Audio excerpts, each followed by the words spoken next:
500,000 people logged onto one single website at the exact same moment. And then the entire system simply collapsed into complete digital darkness.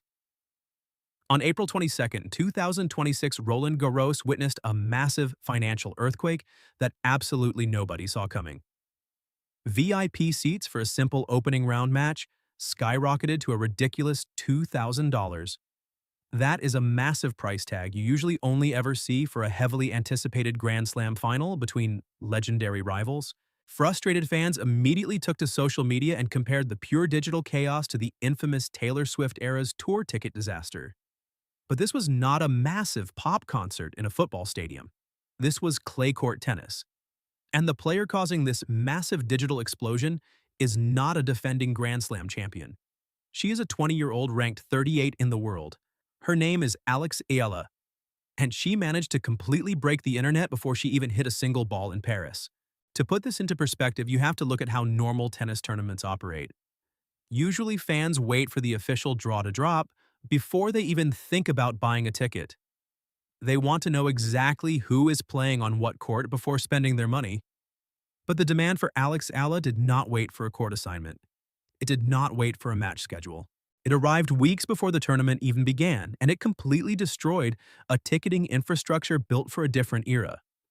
Why exactly is a player outside the top 30 generating the kind of blind panic that forces elite tournament organizers into emergency meetings?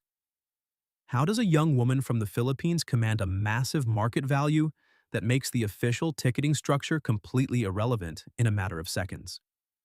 The reality of this situation is genuinely shocking. To understand why the entire global tennis establishment is currently powerless to stop this massive wave, we have to look back at exactly what happened 5 years ago in this very same city. Let us step onto the famous red clay of Paris. Coming back to Roland Garros this year means something completely different for Eala. She is no longer just an ambitious kid looking for a lucky break in the main draw of a major tournament. She steps onto these iconic grounds in 2026 carrying a brand new and incredibly powerful label. She is an officially seeded player at a Grand Slam for the very first time in her entire professional career. You really need to understand how crucial this specific detail is. Being seeded is not just a fancy number next to your name on a television graphic. It is the ultimate institutional protection. It is a formal declaration from the absolute highest levels of the sport that you finally belong among the elite players in the world. And this specific geographical location carries a heavy emotional weight for her personal journey. We have to rewind the clock to 2021. That was the year she first left her permanent mark on this city, as a young teenager by winning the Roland Garros junior doubles title. She conquered the unforgiving red clay once before. Now she has returned as a fully seated professional ready to claim her rightful space on the biggest stage. And the world is clearly watching her every single move. 500,000 people tried to break the internet just to get a brief glimpse of her highly anticipated return to the French capital. But the tennis gods can be incredibly cruel when they want to be. The tournament draw for Sunday, May 24th threw her directly into an absolute nightmare scenario. She is not getting an easy opponent to help her settle into the punishing tournament rhythms. She is walking out there to face Iva Jovic. Jovic is currently the world number 17 and a genuine American tennis prodigy with terrifying baseline power.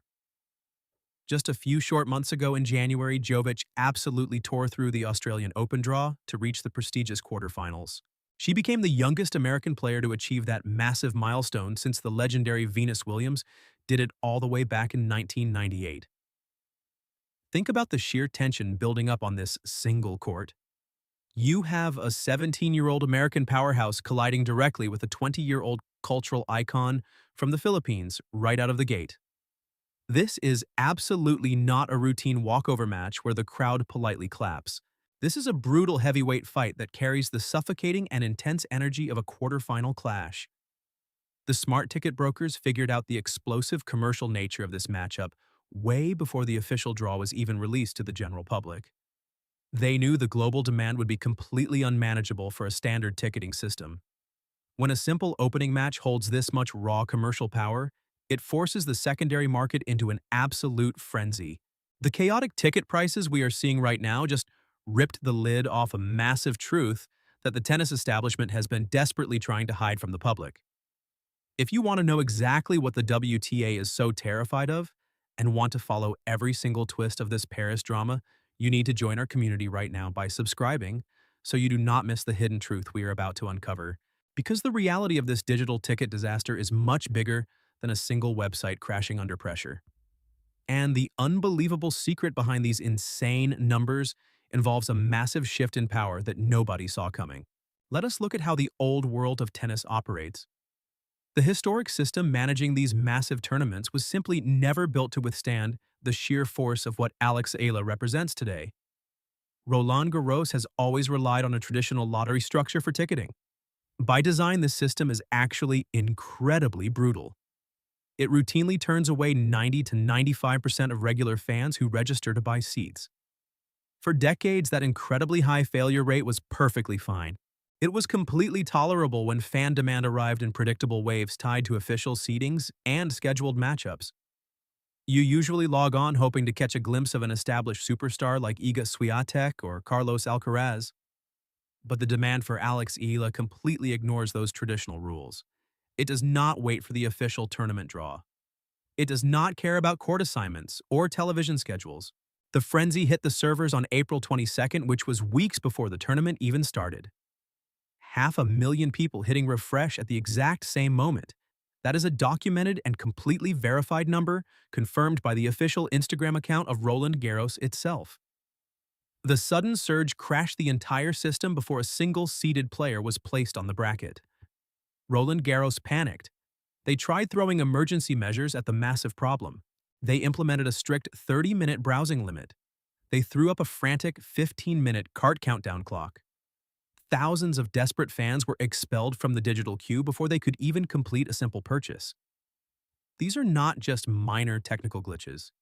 They are the highly documented evidence of a massive sporting institution scrambling to manage a cultural phenomenon it never even anticipated. We are talking about a player ranked 38 in the world, generating the exact kind of digital crush that historically belongs to a Grand Slam final. When was the last time a first-round women's singles match generated a digital siege of that massive scale? The honest answer is, it has simply never happened in the recorded history of professional tennis until right now.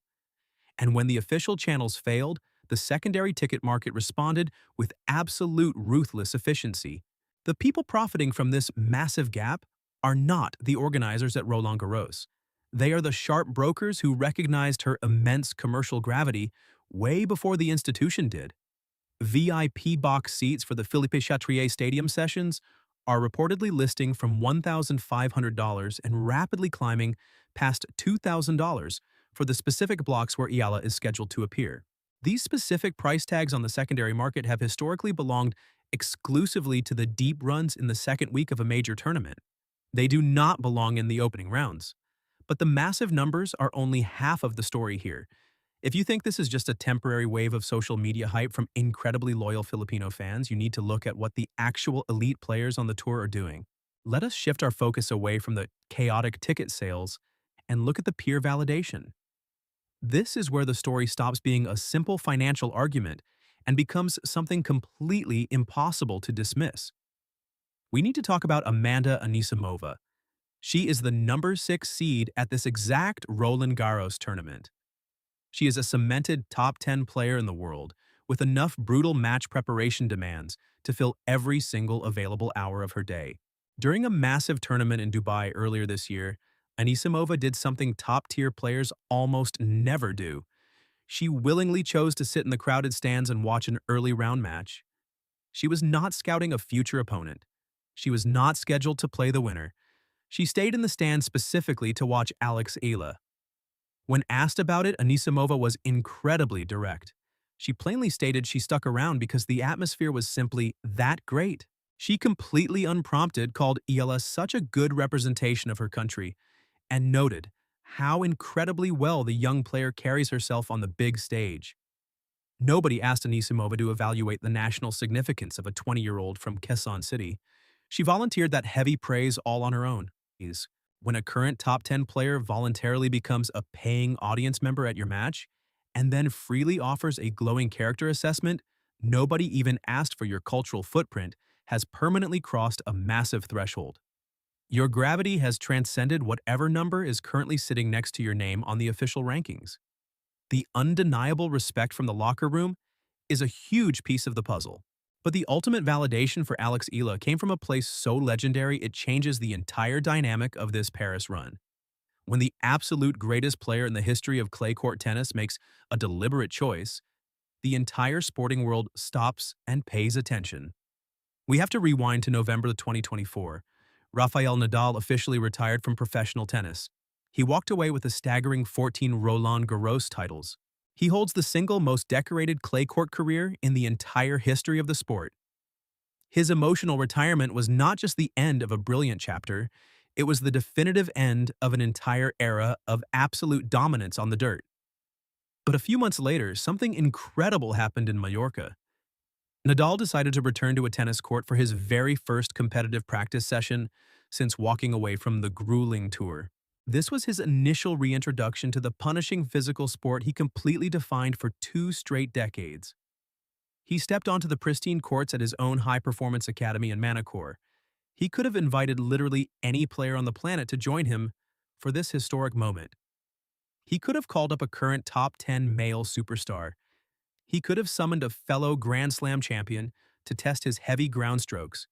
He did not choose any of them. He chose Alex Eala.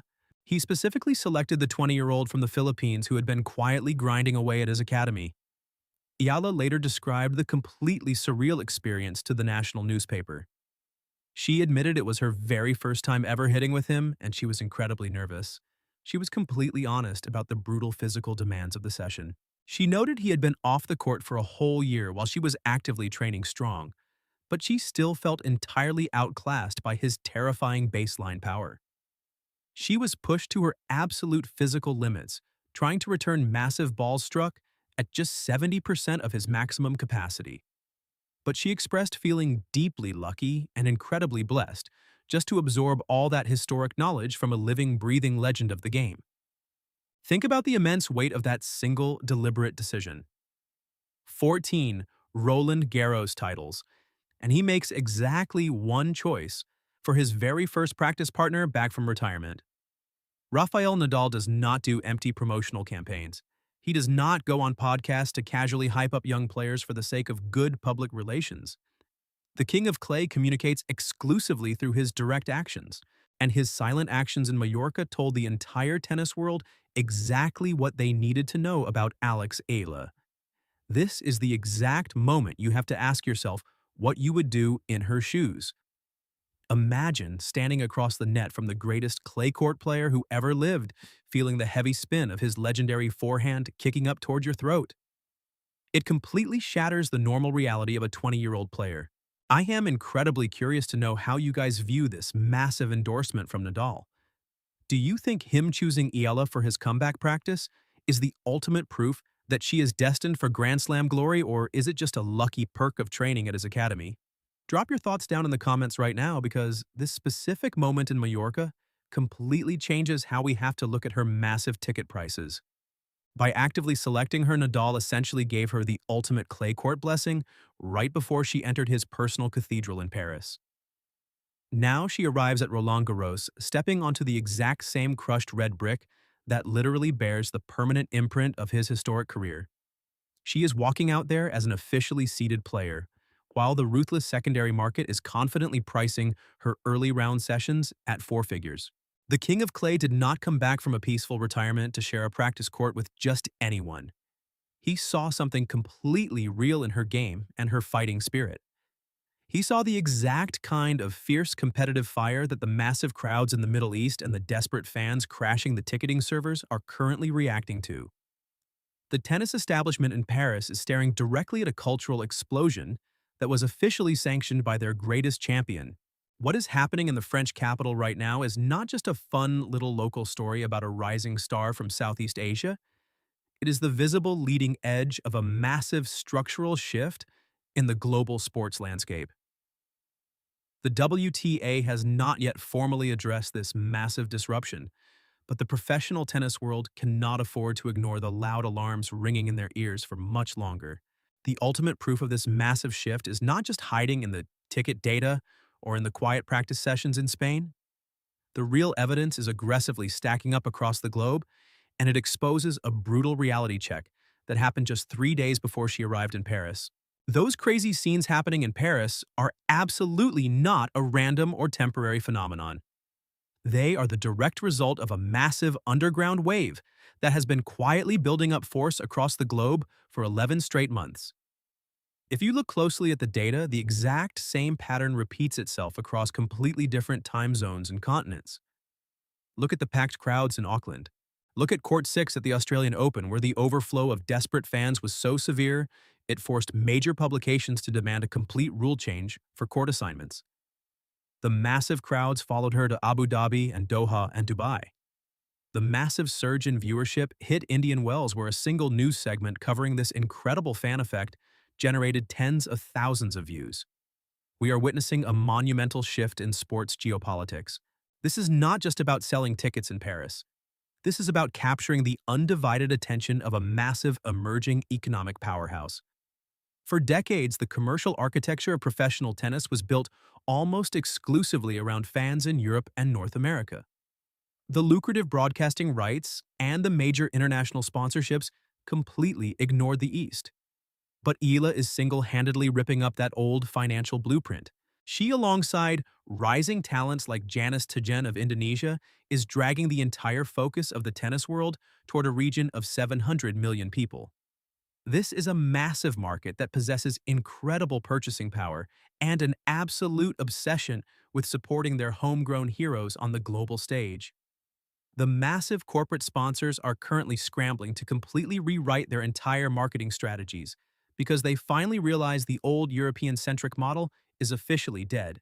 But the absolute true measure of her massive star power is not just about counting the crowds or analyzing market data. It is about watching how she handles brutal adversity away from the flashing cameras. Because just 3 days before she arrived to face the media frenzy in Paris, something completely unexpected happened. She suffered a deeply quiet and painful loss.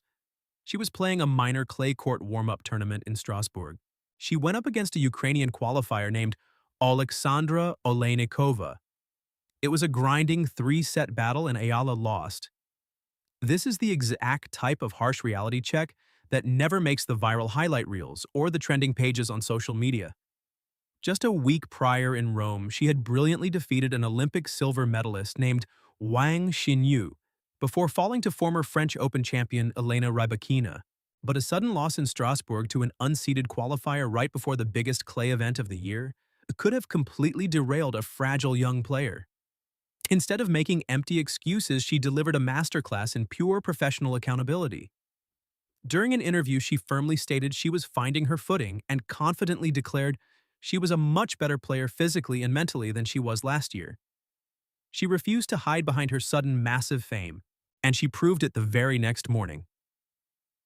On May 22nd, she walked straight onto Court 4 at Roland Garros. She had just suffered a bitter defeat, but she picked up her racket and went right back to work on the crushed red brick. She was out there hitting heavy ground strokes in front of thousands of international fans who had specifically flown across multiple continents just to watch her warm up. She stood tall in front of that massive crowd and faced the intense pressure head-on. Her absolute refusal to back down in the face of failure is exactly why her fan base is so unconditionally loyal. She did not run away after a tough loss, and her quiet resilience is currently forcing the WTA to face an incredibly difficult and completely unprecedented decision regarding her immediate future. Now we have to look closely at the incredibly dangerous path ahead of her. The tournament bracket is an absolute minefield of elite talent. If Eala manages to survive the brutal heavy hitting of Iva Jovic on Sunday, she walks directly into the most unforgiving section of the entire draw. We are talking about the exact same quarter that houses the terrifying baseline power of the #1 seed Aryna Sabalenka. But the real massive storyline is the collision course she is currently on with another incredible young superstar. If the bracket plays out exactly as projected, we are looking at a potential quarterfinal absolute blockbuster against the defending Roland Garros champion Coco Gauff. Think about the sheer magnitude of that specific matchup. You would have the reigning Queen of Paris facing off against the exact player who is completely redefining what a modern tennis fan base actually looks like in 2026. This is exactly the kind of massive generational rivalry the WTA desperately needs to survive in the modern sports landscape.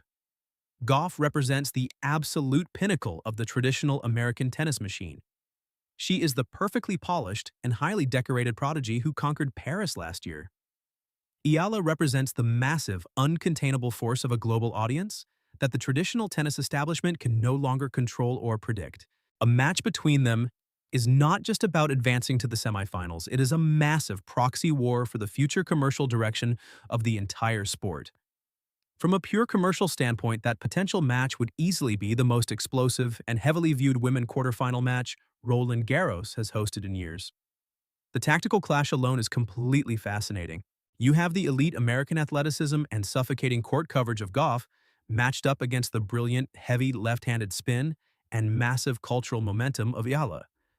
But this creates an absolute nightmare scenario for the tournament organizers. The ultimate dilemma is completely unavoidable. If this massive quarterfinal actually happens, where exactly do they put it? Standard seeding protocol dictates very specific court assignments. But can Roland Garros really afford to put the most commercially massive match of the entire tournament on a secondary court just to respect traditional ranking rules? The ticket market has already loudly voted with their wallets. We already know fans are perfectly willing to pay $2,000 just for her early round appearances. The intense pressure on the tournament directors to break their own historic rules and place this match on the legendary Philippe Chatrier main stage is going to be absolutely overwhelming. The entire sports world is holding its breath right now. Will the historic French tournament dare to push the traditional rankings aside to satisfy the immense demand of millions of passionate fans? The absolute worst thing you can do right now is miss how this incredible drama unfolds on the courts of Paris. Would you personally be willing to pay $2,000 just to sit inside that massive stadium and witness this historic cultural collision live? Tell me your honest answer down below because the real battle for the soul of professional tennis is officially starting right now. And if you want to know exactly how the tournament responds to this massive ticket crisis and discover the hidden truth behind every single court assignment they make this week, you need to hit subscribe right away so you are fully prepared for the explosive answer in our next complete breakdown.